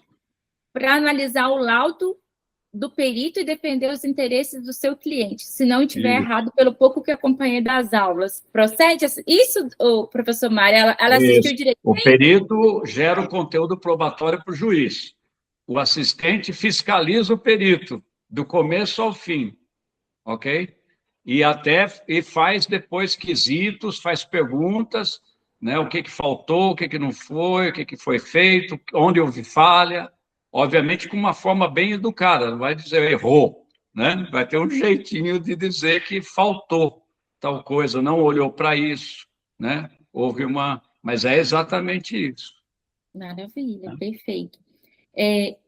Glauciane, aí como que você percebe essa sua trajetória tão precoce, digamos assim, né? Eu acho que talvez traga suas percepções agora, na sua carreira, e até mesmo para você entender e você destravar no quesito de que você tem a habilidade, sim, para desenvolver outras competências, atuar em outras áreas. Traga para a gente essa percepção, assim, como que era a Glauciane há 30 dias atrás ou há 60 dias atrás, como você começou, e hoje, assim, se aparecer um novo caso para você, ou já aconteceu novamente? Você já tem outros pacientes aí em vista? Como que está sendo isso?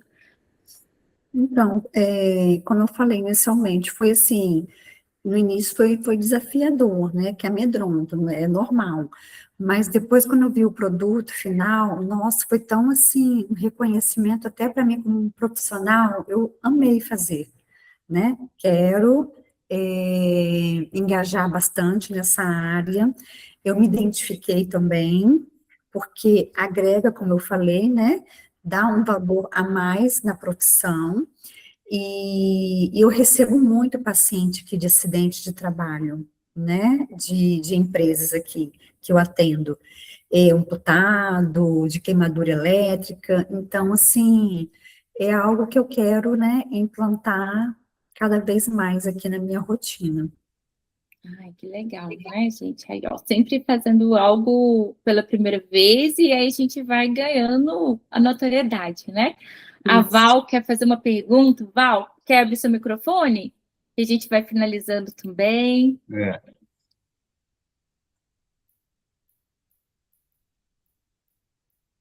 Val, você quer mandar sua pergunta ou você quer escrever para a gente? Eu acho que ela deve ter levantado sem perceber. O professor Mário, só para sintetizar, então, hoje, quais as áreas assim, de atuação ou que você vê que tem o maior demanda mesmo, né, dos Demanda. TOs atuando aí nos pareceres?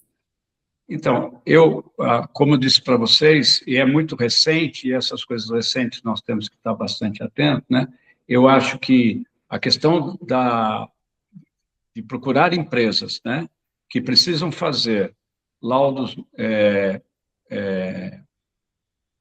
biopsicossociais, né, para a questão da lei de cotas, é uma parte extrajudicial, mas que tem a ver com a ideia de justiça, porque tem a ver com a lei, o cumprimento de cotas é um trabalho, é uma oferta de serviço importante e que precisa, sim, do terapeuta ocupacional. Até porque tem uma política governamental, uma ideia de fazer o índice, usar o índice brasileiro, mas isso está tudo muito ainda passando por fases e instâncias de aprovação, e o laudo biopsicossocial ele não necessariamente deve se alçar só num tipo de instrumento, ele pode ser construído exatamente com esta visão que a Classificação Internacional de Funcionalidade e Incapacidade de Saúde oferece. Então, eu vejo essa área de recursos humanos, é a contratação pela cota,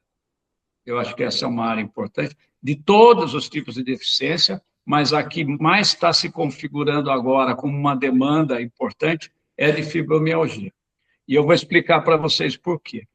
Tem várias empresas que já têm pessoas com fibromialgia, ok? O número é crescente, até porque ela é quase que uma coisa, um transtorno, né? Digamos assim, que de difícil, às vezes, diagnóstico, mas que se configura com várias comorbidades, ok? Então, a fibromialgia, mas ela está configurada como deficiência. Então, as empresas buscam, obviamente, adequar esse profissional que ela já tem na própria lei de cotas, ok? Para poder se ajustar à lei. Aí você fala assim, bom, mas isso aí é só um ajuste, mas é o que a lei diz, ok? Então, eles estão buscando pessoas que possam trabalhar verificando realmente os graus de dificuldade. Mas, com isso, também, quando você vai ajustar pessoas com fibromialgia, inevitavelmente você vai esbarrar na RN1. Por quê?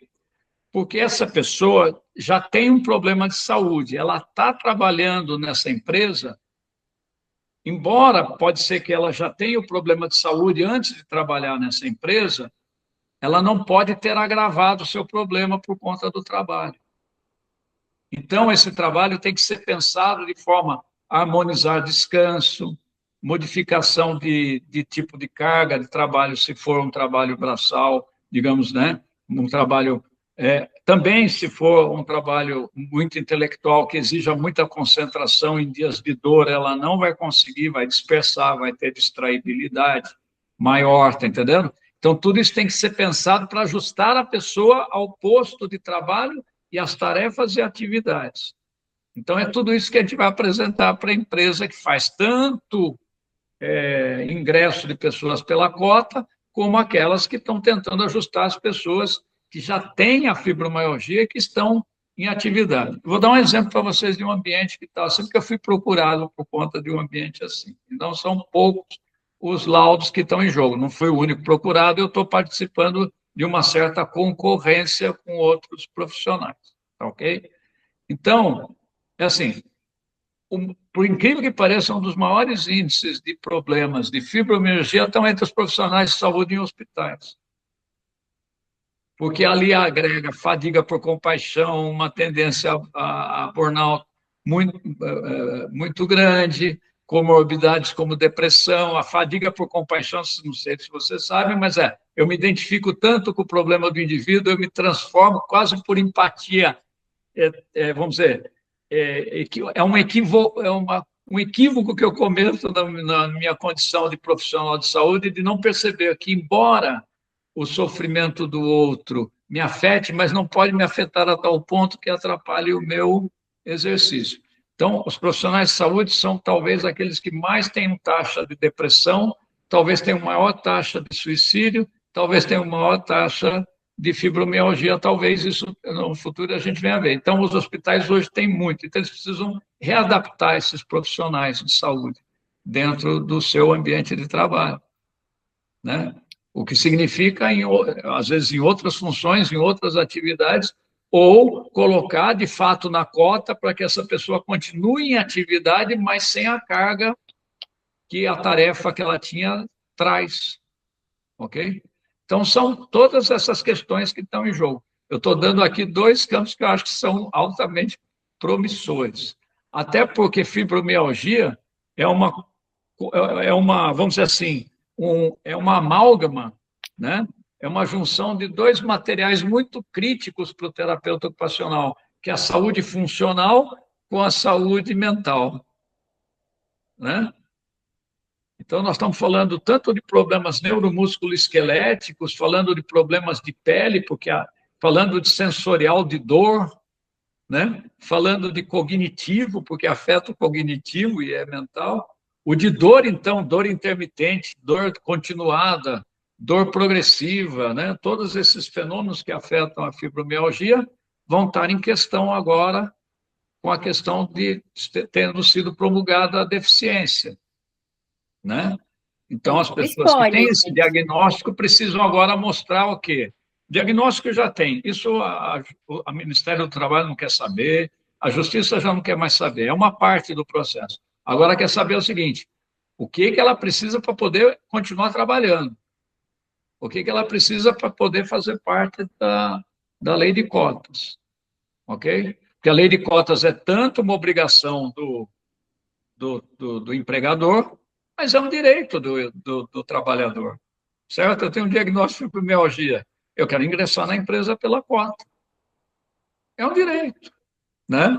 Agora, para alcançar esse direito, eu preciso do diagnóstico e um laudo biopsicossocial, que é como realmente deve ser E quem melhor que o terapeuta ocupacional para analisar a partir de agora como deve ser a ocupação, trabalho desse indivíduo, dessa pessoa, né? Então, acho que é um campo promissor nesse sentido, né? E também por estarmos cuidando dos colegas profissionais de saúde também, uma área bastante promissora, né? Porque é tradicional falar do trabalho, mas nós estamos falando sempre do acidente de trabalho. Não, existe o trabalho para a cota, o trabalho para a readaptação ao trabalho e a proteção do trabalhador do ambiente de trabalho nocivo, que agora é a NR1.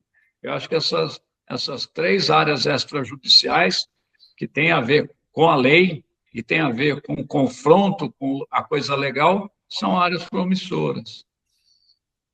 E também, né, doutor Mário, né, não abrange somente essas 3 áreas, né, das criança, adolescência, do idoso, contexto social, enfim, né, abrange todas as áreas da terapia ocupacional. Sim, tem a questão também aí, neurodivergência, né, que está muito na pauta dos terapeutas ocupacionais, principalmente quem trabalha com neurodivergência, e aí vem os adultos, né, todo mundo está falando de como é difícil cuidar do neurodivergente adulto, né? Difícil cuidar, não, difícil o manejo dessas questões, né? Principalmente quando nós temos lá um nível 3 ou mesmo um nível 2, né? Bom, mas ele tem que existir nesse mundo, e ele precisa que a gente faça um laudo, uma avaliação que possa adequar não só ele ao mundo, porque a gente está acostumado a olhar o indivíduo e falar, bom, é um problema dele. Que problemas ele tem, né? Bom, os problemas dele nós já sabemos avaliar por nossos testes, mas que problemas tem o lugar que vai recebê-lo? E não basta que ele esteja lá, é preciso que ele subsista lá, que ele viva lá, que ele se sinta lá, que ele se encontre lá. Isso é inclusão no sentido mais amplo. E eu acho que quem tem a melhor condição de dizer qual é a melhor ecologia para esse indivíduo existir naquele ambiente é o terapeuta ocupacional. Porque nós nascemos já com uma verve meio contestadora, então, portanto, de alguma forma, nós já vivemos dentro de uma questão de fórum, forense, nós temos um debate forense na nossa mente sobre justiça, né? Exato. O que nós precisamos é nos apresentar mais nesse campo de forma menos metafórica ou dentro do nosso imaginário, como é que é, irmos para dentro do real, né? E recebemos os cortes da realidade. Ah, errei aqui, ah, não está bom isso. Vai ter os cortes da realidade, né? Como eu digo assim, você vai lá fazer... Eu, como fiz análise, eu estava acostumado o terapeuta chegar e falar assim... Eu falava assim, não, porque isso aí é difícil. Ele fala, difícil? Com aquela cara que ele ascética, e aí você já não sabia se você achava difícil ou não difícil, o que ele estava pensando, as coisas que rodam no imaginário, assim que a gente sofre um corte. Será que eu fiquei devassado? Será que eu vai descobrir tudo sobre mim agora? Tá entendendo? Né? Porque o mundo nos invade, né? Então nós temos que ter essa capacidade, efetivamente, de também saber, vamos dizer assim, enfrentar o real. Portanto, como a Silvia falou, bom, põe lá. Eu sou terapeuta ocupacional forense, põe lá. Eu tenho condição de fazer isso. Vamos enfrentar. Vamos Né? nos permitir, né, também isso, fazer o levar essa afrontamento. transformação. Porque também a gente quer isso do nosso cliente, que ele enfrente. Né? Ué, vamos lá fazer isso com a nossa própria realidade. Né? Ou seja, vocês viram aqui que vocês têm mais do que diversos ambientes que podem atuar, estão esperando, né, vocês para poder mostrar todas essas possibilidades que tem. Então, sim, tem muito mercado, tem muitos pacientes, até mesmo na própria carteira de vocês, para poder receber esse tipo de atendimento, com essa demanda que às vezes nem consegue imaginar que é possível, né, entrar com alguma solicitação, requerer algum direito. Então, é mais do que possível, mais do que palpável. E aí, né, para a gente poder finalizar, mas para vocês que estão aqui, que ainda não são nossos alunos, vocês já viram aqui, como o caso da Glauciane, estou vendo que a Fernanda também. Fernanda, a próxima vai ser você, que você vai vir também trazer a sua trajetória, né, a sua atuação aí também a partir da formação. Então, assim como a Glauciane trouxe hoje, a gente está esperando por vocês também ocupar esse espaço que é de vocês, né? Então, vocês e a sociedade também, porque o paciente, ele não imagina, né, ele tem o mínimo de conhecimento sobre o direito que ele tem. Então, vocês estão aqui justamente, e com esse conhecimento técnico, com mais autonomia para vocês questionarem, justificar as solicitações de vocês, né? Muito que eu vejo que são atribuições que você já faz no dia a dia, mas antes não era visto, não tinha uma voz mais forte. E agora, com conhecimento técnico, sabendo avaliar, criar essas justificativas, os pareceres, olha o que o próprio juiz falou para a Glauciane. Então, é sobre isso, sabe, gente?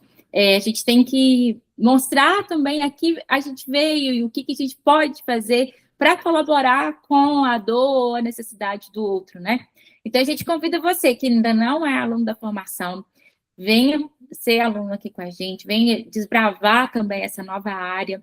Lá vocês vão ver na prática o professor Mário ensinando cada técnica para vocês, todos os fundamentos legais para vocês atuarem nessa nova profissão, como que vocês vão aplicar no dia a dia de vocês. Também a gente teve vários estudos de casos ao vivo com o Mário, que está gravado na Hotmart, vocês vão entender em várias situações de curatela, deficiência, no atendimento ao idoso, tudo isso para vocês se sentirem mais segurança e ter essa percepção de como que vocês podem atuar, ou até mesmo abordar outros clientes, ou os advogados mesmo, para eles entenderem como que você pode agregar, porque o advogado não vai entender isso se você não explicar para ele que é possível fazer, né? Então, a partir do momento que vocês dominarem isso, vai ficar mais fácil, mais claro. E claro, né, o que eu vejo muita dúvida aí de vocês é como buscar essas oportunidades, como se cadastrar nos tribunais, como fazer essas parcerias. Então, a gente tem um módulo exclusivo onde que o Naum e o Dr. Mário traz como que eles fazem na prática. Nós estamos falando aqui de profissionais que atuam há anos no mercado. Então, tudo que eles ensinaram, eles vão trazer o passo a passo para vocês aplicarem. né? Então, fica muito mais fácil quando já tem um esqueleto, já tem um prompt, né, do professor Mário? Vamos atualizar agora que a gente Vocês vão gostar. Agora que a gente virou influenciador, vocês vão ter um prompt até como que vocês vão buscar, vão prospectar, vão abordar tanto outros advogados ou algum paciente também para vocês provocar aí, né, essa busca pelos direitos. Então, é isso. Então, juntando os fundamentos técnicos com essas habilidades também de vocês apresentarem isso, a demanda ela existe. Vocês estão vendo aqui inúmeros casos, inúmeras situações. Tenho certeza que aqui, enquanto a Glauciane estava contando o momento dela, o doutor Mário também trouxe as percepções deles, vocês já lembraram de algum paciente que já atenderam, ou não vamos nem tão longe, na própria família da gente, no nosso círculo familiar, né? No nosso círculo de amigos, a gente já sabe, a gente consegue conectar que alguém já poderia, em algum momento, ter se beneficiado de alguma forma com a atuação de vocês, né? Então, não precisa nem de pensar tão fora da casinha. Pensa no dia a dia. Como que vocês poderiam ter intervindo? Porque, às vezes, também, o professor e o Naum já trouxeram, o paciente já até ganhou uma causa, mas o valor que o juiz determinou que ele iria ganhar de salário, né, é tão baixo que aquilo é impossível para a sobrevivência dele. Então, é outra ponte também que vocês podem se conectar e dar uma assessoria para melhorar mesmo a condição financeira dos benefícios que hoje já estão concedidos, né, a revisão. Então, tem muito campo, muita coisa que pode atuar. E tudo isso, né, com o acompanhamento do professor Mário, do Naum, a gente tem o nosso grupo de WhatsApp também, onde vocês podem ter troca entre vocês, podem ter parcerias, igual o professor Mário falou, a Glauciane, ela é especialista em membros de mão. Então, em outro momento, se alguém chegar lá com essa mesma demanda, ela é autoridade aí hoje para falar. Então, nada mais do que uma comunidade também, onde todos se ajudam, onde todos se apoiam, para juntos vocês aprenderem cada vez mais, né?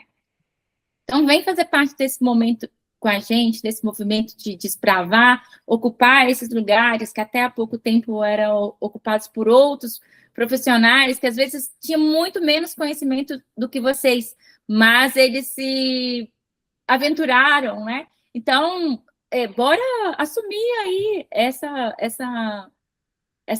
atuação de vocês, mostrar que vocês têm conhecimento, que vocês têm capacidade. O que não tiver, o que mais importante é vocês terem essa capacidade e essa percepção e buscar como que pode ajudar em todos os processos com todos os clientes, né? Então, a gente está esperando vocês aqui também para poder ser referência e trazer os casos de sucesso, assim como hoje a Glauciane está contando para a gente. E a gente vai acompanhar, né, todo esse processo aí dela. Quando tiver novidades, traga para a gente, Glauciane, que será um prazer e servirá de aprendizagem para os outros colegas, né? Então, a gente quer vocês também trazendo essas pautas aí para a gente. A gente convida vocês para poder vir participar com a gente, né, professor Mário?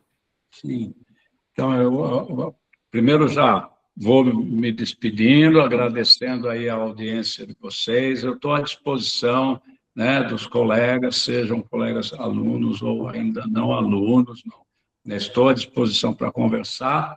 E o mais importante, queria agradecer a colega doutora Glauciane, porque ela me deu a oportunidade de participar, né, parcialmente desse processo, olhar para um lado da profissão que eu não tinha olhado, e aí tive que exercitar teoricamente, obviamente na prática não tem essa expertise, né? Agradecer a oportunidade e dizer para vocês, olha, todo dia é um dia melhor de a gente se encontrar no mundo. E a gente só é mais a gente quando a gente exercita ser a gente no mundo. A gente pode ter ideias de como ser, mas exercitar ser é o grande barato da vida, né? Exercitar ser é o que faz a diferença, né? Que é o que a gente discute em engajamento, né? Tá bom? Exatamente. Além de terapeuta, advogado, ainda é poeta, né, gente? Olha só, isso é bônus, tá? É isso aí. Luciane, a gente quer te agradecer por você compartilhar, né, essa sua experiência, essa sua jornada com a gente, né, e também você trazer com clareza, que aqui você mostrou que não, não é a gente falar, não, é muito fácil, cheguei e fiz aquilo. Não, foi difícil, mas eu fui lá e enfrentei. Isso, é verdade. A gente não pode, né, abandonar, né, o primeiro obstáculo, o primeiro desafio. A gente tem que enfrentar. E eu sempre gosto de desafios, né, para experimentar, saber como é que foi. E o meu desafio foi, né, o resultado foi muito positivo. Então, assim, para fechar, né, agradeço mais uma vez e recomendo o curso, tá, a formação, foi muito importante para mim, está sendo muito importante, eu tenho certeza que eu vou continuar, né, vendo o material de vocês são assim, excepcionais, muito esclarecedor, tá, as aulas gravadas, elas são muito bem explicativas, né, mostrando passo a passo, todo o processo da documentação que a gente precisa elaborar, e doutor Mário e doutor Naum são, assim, são excepcionais. Agradecimento mesmo, gratidão. Conta com a gente em todos os momentos e que venham muitos outros aí para surgir dúvidas para você incomodar o nosso influencer lá, porque Com senão ele vai ficar muito mal acostumado, né? Então, uma salva de palmas, né, para a doutora Todos Luciane. nós, né? Temos que Exatamente. comemorar, ela vai nos levar longe, né, a todos nós. Vamos sim, todos nós. E quero agradecer também a todos vocês que estão aqui com a gente, que vocês veio aprender, você veio prestigiar a colega de vocês hoje, e a gente se encontra por aí, como diz o poeta que acabou de falar, ó, a gente tem que estar sempre ocupando nossos lugares, né? Ótima noite, pessoal.